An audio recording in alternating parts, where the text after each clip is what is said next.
হাই everyone, কি খবৰ?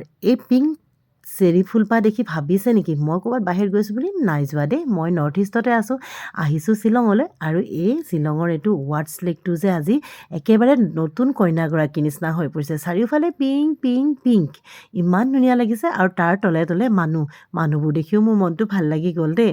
আৰু এই পিংকটো ইমানেই পাতলা, কেমেৰা কেপচাৰ কৰা বহুত দিগদাৰ। মই কিন্তু কোনো এডিট কৰা নাই, ফুলবোৰ তেনেকৈ দি দিছোঁ। আপোনালোকে নিজ চকুৰেহে এই সৌন্দৰ্য উপভোগ কৰিলে ভাল পাব। আৰু এই ফুলবোৰ চাওক, লগতে একদম আৰু বেছি ধুনীয়া হৈ পৰিছে ন। আৰু পিংকে আছিলে, কিন্তু সূৰ্য পোহৰত অকণমান হোৱাইট টাইপ হৈ গৈছে।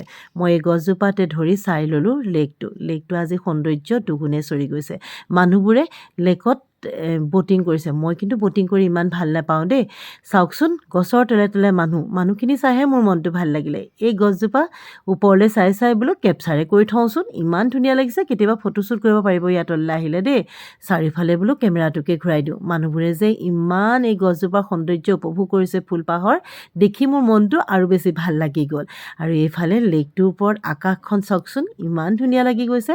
এই সৌন্দৰ্য উপভোগ কৰিবলৈ হ'লে আপোনালোকে নৱেম্বৰৰ মাজভাগতে আহিব। এই চেৰি ফুলপাহ কিন্তু বেছি দিন নাথাকে দেই, সোনকালে মৰহি যায়। আজিলৈ আহোঁ।